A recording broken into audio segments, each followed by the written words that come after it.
Today I'm going to be showing you guys how it is that I bleach the knots on my units. This is a very easy process, very beginner friendly. I do the same thing for both frontals and closure wigs. So the wig in today's video happens to be a full lace wig. It is from a hair vendor on Amazon. I just put the name on the screen, but I will put their information in my description box as well as the direct link. I'm not sure how to pronounce it, but yeah, it's a body wave full lace wig. So the things that you're going to be needing is bleaching powder, developer, an applicator brush, or something that you want to choose to apply the bleach with, and then hairspray.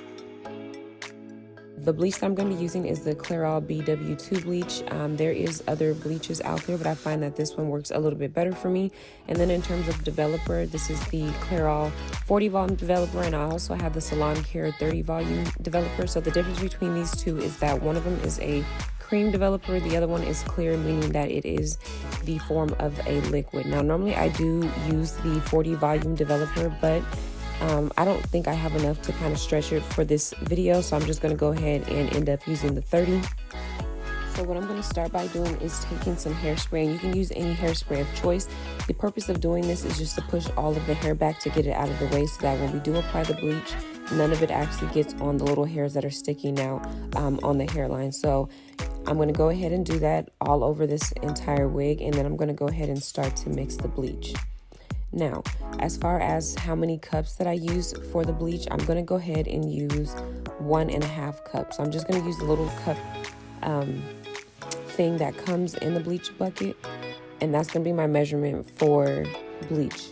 When it comes to the developer, it's just something that you have to eyeball. So what you want to do is make sure that the consistency, once you mix the bleach and the developer together, is something similar to like toothpaste.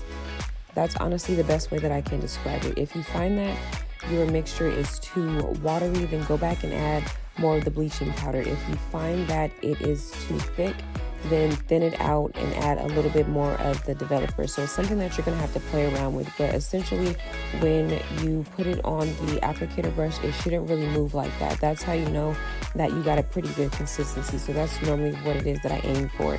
I start at the back because the knots towards the back of the wig are the most stubborn, and they tend to be the most bigger knots as well. On this wig, the knots are big all over the entire lace, but typically on most wigs that I work with, the knots in the back are a lot bigger than the ones on the front. So I want those to go ahead and get like a longer processing time. So that's my reasoning for starting towards the back of a frontal or closure when I go in to bleach the knots.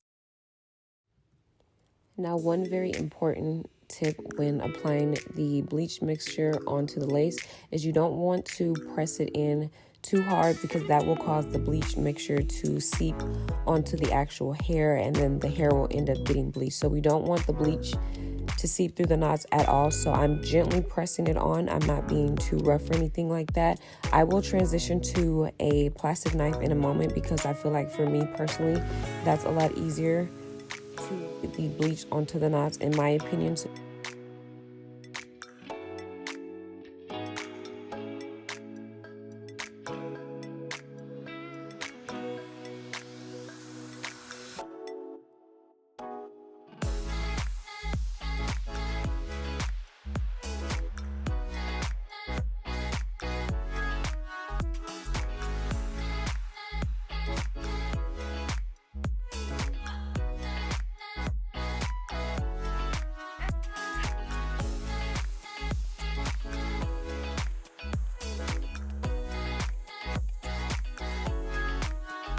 To make sure that I put the bleach all over where it needed to be. You can feel free to flip the wig or the lace over just to make sure you got it all the way to the front of the hairline. You can even go a little bit past it. It's not necessary to go all the way out to the edge, but you just want to make sure that you covered all of the knots. I'm then going to go in and set my timer for 30 minutes. And I just want to say different hair processes different in terms of bleaching the knots. So some hair may take 30 minutes for the knots to turn. Other hair may take 40 minutes. Some hair may take up to an hour. I recommend that you keep checking it maybe every 10 to 15 minutes. But what you want to look for is like a very light brown, or a light blonde color, because that'll let you know that the knots successfully turned. So if they're still black, just leave it on a little bit longer. But basically, we're going for like that brown kind of blonde look.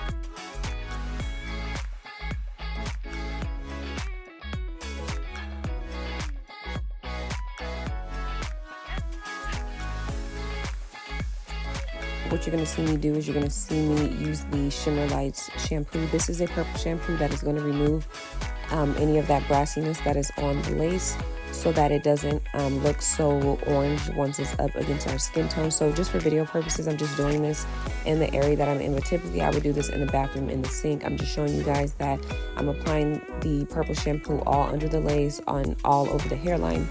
I'm going to let this sit on the hair in the sink for about 10 minutes, and then I'm going to proceed to rinse that out and then go in with shampoo and conditioner. So once I'm all finished, this is pretty much what the knots are looking like.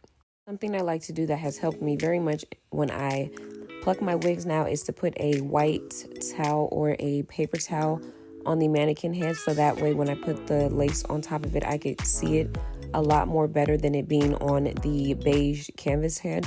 So that's just a little tip. I know everybody should probably know about that now, but it's definitely a game changer when it comes to plucking. So I have other plucking videos if you need something a little bit more in depth than what I'm going to explain, but it's pretty easy to follow. I'm just going to simply pluck maybe 2 or 3 times and then go up like a ½ an inch and pluck 2 or 3 times more, and then just keep repeating that same pattern all throughout the entire hairline. Now, I'm starting on the sides, which is how I like to start when I pluck.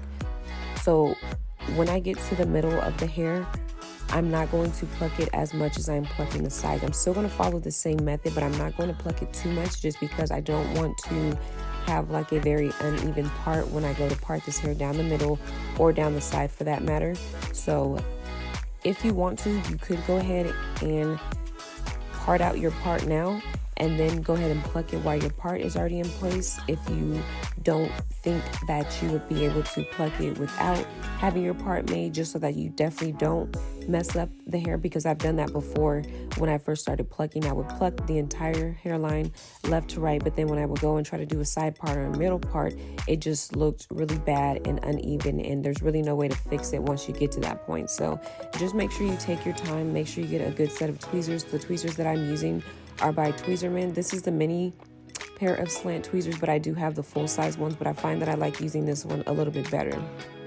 So I'm just going to sit here and let you guys watch me finish plucking this wig. This wig had a very full hairline on it, which I am honestly not a big fan of, because it just took me so much time to pluck this wig, to take out the bulkiness and the weight of the hair. So it requires a lot of patience sometimes when plucking, but these are the type of wigs that I am not a big fan of, because this hairline on this wig was absolutely unacceptable. Like, sometimes it can be overwhelming and I do not know where to start. I don't feel like plucking it, but this wig definitely needed it, so I figured why not use it for this particular video, so I can show you guys how to pluck a very super full hairline. Working with wigs that are pre-plucked are not going to be as tedious, and it shouldn't take you too long to pluck, but in this case, this wig is the complete opposite. I did have to go ahead and put a little bit of work into this wig.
So I'm all finished plucking, and this is the final result. I don't pluck too much on the ends of the lace on the wigs because more than likely that part gets cut off when you do cut the ear tabs on after you apply the wig. So I don't really put too much emphasis in that area. But as far as the hairline, I do the majority of the plucking on the sides, and I just kind of gently pluck in the middle. That way I don't disturb my part or anything. So I'm just going to take my wax stick and hot comb and then just kind of press out the hairline.